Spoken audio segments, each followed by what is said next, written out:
E aí, galera, tudo certo? Pronto para esse terceiro período de atividades remotas?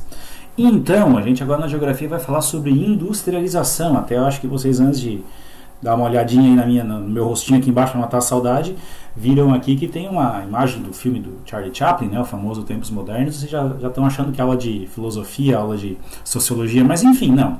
Quando a gente fala em industrialização, a gente está falando em produção do espaço geográfico, né? A gente tem um espaço geográfico e esse espaço geográfico vai sofrendo transformações ao longo do tempo, né? Desde que a humanidade, por exemplo, quando inventou a agricultura 15 mil anos atrás, o espaço geográfico sofreu sua alteração, né? Quando começaram as grandes navegações, como aparece a imagenzinha aqui em cima, né? Um período colonial, né? uma primeira igreja, um primeiro centro de troca, alguma coisa que ele vai produzindo espaço, ele vai transformando o espaço geográfico, aquele espaço natural composto por atmosfera, litosfera, hidrosfera e biosfera, né? Enfim, vai sofrendo alterações e o ser humano é o maior agente transformador. E dentre as atividades humanas com maior poder de transformação, certamente a indústria está nesses maiores agentes transformadores aí. Beleza? Antes de continuar o vídeo, rola a vinheta! Não, tô brincando.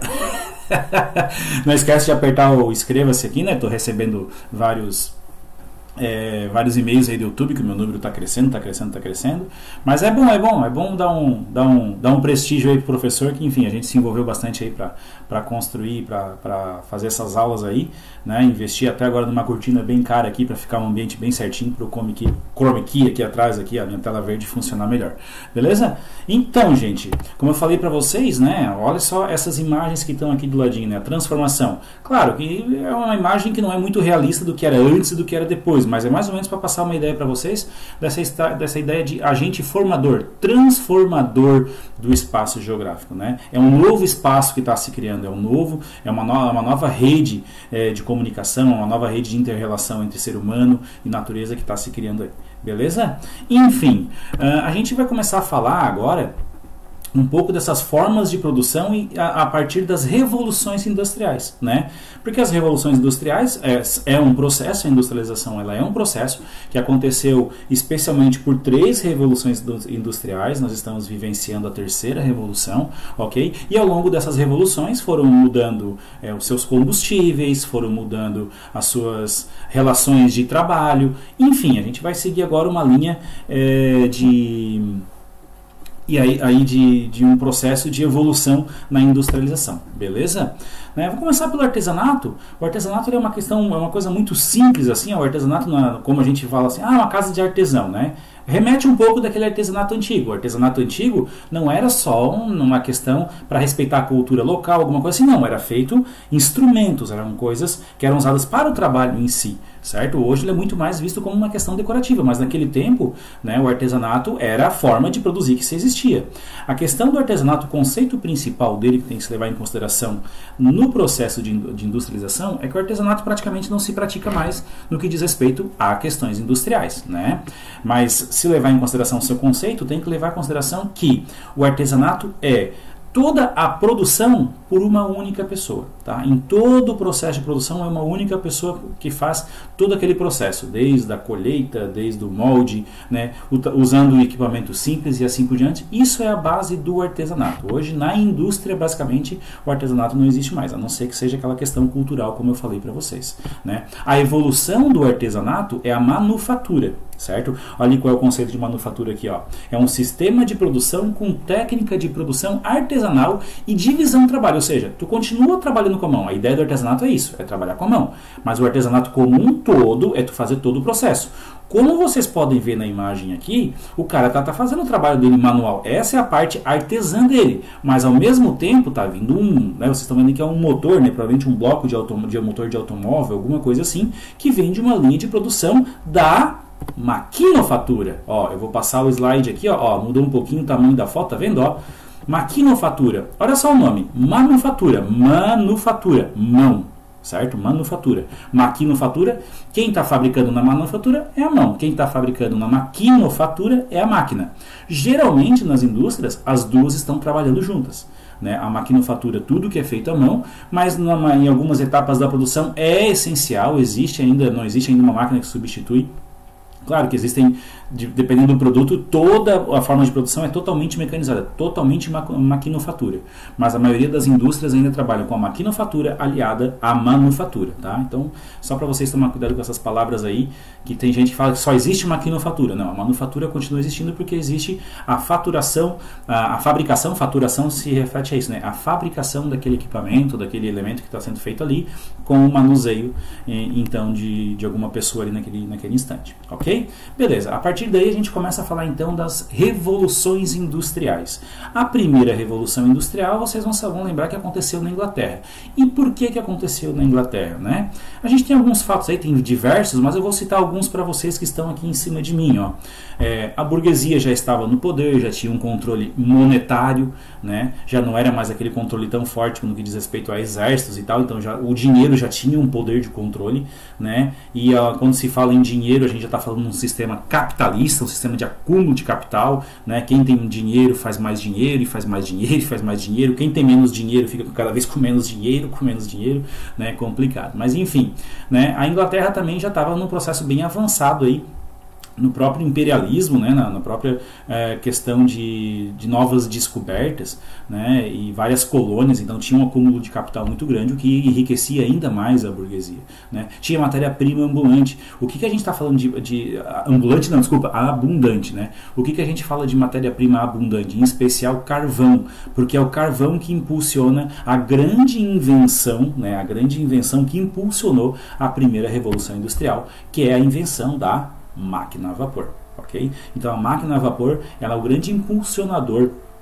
da primeira revolução industrial, né, que aconteceu por volta de 1750 na Inglaterra, certo? Esse carvão então ele era explorado em grande quantidade, ainda existem, né, grandes reservas de carvão mineral. Ele é altamente poluente, obviamente nos dias atuais, mas naquela época é o que se tinha, ok? Para produzir calor, para gerar vapor, para esse vapor entrar sob pressão em algum cilindro, alguma coisa, e fazer essa roda girar, fazer a locomotiva se locomover e assim por diante, né? Era aplicado principalmente na indústria têxtil, navios, trens e assim por diante, tá? Então criou-se já um novo método de produção, né? Em virtude do que era só artesanato antes, agora a gente já tem uma manufatura, uma maquinofatura aí, né? Onde a produção ela aumenta cada vez mais, né? Precisa de mais gente na cidade, as cidades começam a crescer, né? E aí todo o processo ele começa a ficar cada vez mais evidente, né? De onde tem a indústria existe um poder atrativo. Juntamente com o poder atrativo, sempre lembra que também tem um fator repulsivo. Por quê? Porque a industrialização ela acaba provocando o quê? Levando máquinas para o campo. E quando essas máquinas chegam no campo, as pessoas perdem o emprego no campo. Para onde que elas vão? Para as cidades. Então tem todo esse processo aí no meio da industrialização acontecendo, né? Então o grande crescimento da cidade se deve muito ao processo de industrialização em destaque, ok? Beleza? Aí, depois de algum tempo, vem a segunda revolução industrial. Pode ver que ela já tem umas características um pouco diferentes no que diz respeito ao local. Já não é mais na Inglaterra, agora já é nos Estados Unidos, né? Destaca-se também um pouco na Alemanha, na própria Inglaterra, no Japão e tal, mas os Estados Unidos chamam muita atenção. Ela acontece por volta de 1860, né? Onde nós temos aí a descoberta do petróleo e seus derivados, né, a gasolina, o diesel, o querosene e assim por diante. Aí a partir daí já é inventado o motor a combustão, né, como aparece na imagem ali, ó, o ciclo Otto, motor de 4 tempos, vocês devem estar estudando, ou já viram, ou vão ver ainda na disciplina de mecanização, né, e aí usam a queima do combustível para gerar o movimento do veículo e assim por diante, né. Então a descoberta do petróleo e seus derivados, e aí com um grande destaque aparece a indústria automobilística, né? Lá na primeira revolução industrial aqui, né, chama atenção a indústria têxtil. Aqui o que chama atenção agora é a indústria automobilística, ok? Então os veículos aí, né, eles entram na linha de produção e aí já vem uma coisa interessante. Quando eu falo em linha de produção e quando a gente fala em industrialização, revoluções industriais, sempre aparecem aquelas palavrinhas: Taylorismo, Fordismo, Toyotismo. O que são esses três? Vamos tentar explicar isso de uma forma um pouco mais clara agora, tá? O Taylorismo digamos assim, que o Taylorismo ele é a base, É a base do Fordismo. Olha só o que é o Taylorismo, como está escrito em branquinho ali em cima. Ó. Consiste num sistema de organização industrial desenvolvido por Frederick Taylor. Daí vem o nome, Taylorismo, né? Taylor. Economista e engenheiro mecânico estadunidense. O principal objetivo desse Taylorismo era organizar o trabalho de forma individual, onde um funcionário faria uma única e simples tarefa. Como o filme do Tempos Modernos, quem deve ter visto, né, do Charlie Chaplin lá, e a única função dele era apertar um parafuso. Né? A ideia do Frederick Taylor é que quanto mais rápido a pessoa fizesse, quanto mais ela repetisse aquele movimento, mais rápido ele seria, ou seja, ele produziria cada vez mais. Mas ele não contou que isso geraria alguns efeitos psicomotores, alguma coisa, o cara ia ficar meio doidão, né? De tanto fazer o mesmo movimento, ele não ia mais dar conta, ele ia ficar meio doidão mesmo, como aparece no filme, ok? Mas enfim, o filme faz essa crítica, né, ao sistema taylorista. Mas enfim, o que é o Fordismo então em relação ao Taylorismo? O Fordismo não deixa de ser um sistema taylorista. A única coisa é que ele pega a ideia do Taylorismo e coloca isso numa linha de produção. Ou seja, uma esteira de produção como está aqui em cima de mim. Ó. Fordismo é o Taylorismo associado, ou seja, mais esteira de produção. Como vocês podem ver na imagem aqui do lado, o carro que está sendo fabricado aqui é um dos carros mais vendidos no mundo, no que diz respeito ao modelo único, que é o Ford modelo T. Tá? Daí que vem, né, do carro Ford, Fordismo, por isso que vem o nome Fordismo. Esse veículo ele marcou o Fordismo em si, porque como vocês podem notar da imagem aqui do lado, tinha uma esteira de produção e cada funcionário faz uma única e simples tarefa, ok? Uma grande característica do Fordismo é que o seguinte, pela época que ele estava acontecendo e pela invenção do automóvel ser uma coisa recente e que as pessoas estavam querendo ter automóvel, não tinha muitos modelos de automóveis, né? Tinha pouquíssimo no mercado. Então, comprava-se o que tinha para vender. Certo? Então a preocupação da indústria nessa época não era agradar essencialmente o cliente, era produzir em grande quantidade. Então produz, porque quase ninguém tem, a galera quer comprar. Né? Até o sistema Fordista fez com que o preço final do veículo ficasse mais barato. E aí vendia em grande quantidade. Então podia ter grandes estoques, grande número de funcionários, porque não importava.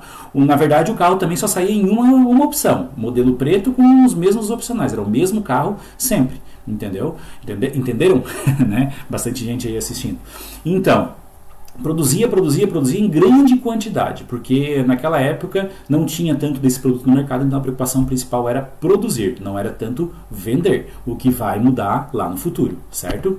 Aí a gente passa agora para a terceira revolução industrial, certo? Passaram-se mais alguns anos, né? Voltando lá que era 1860, agora a gente já está em 1950, ou seja, período pós-Segunda Guerra Mundial. Alguns livros vocês podem encontrar que foi 1960, mas enfim, é um processo, não existe um fator marcante assim, ó. O fator marcante, principalmente da terceira revolução industrial, é o período pós-guerra, tá?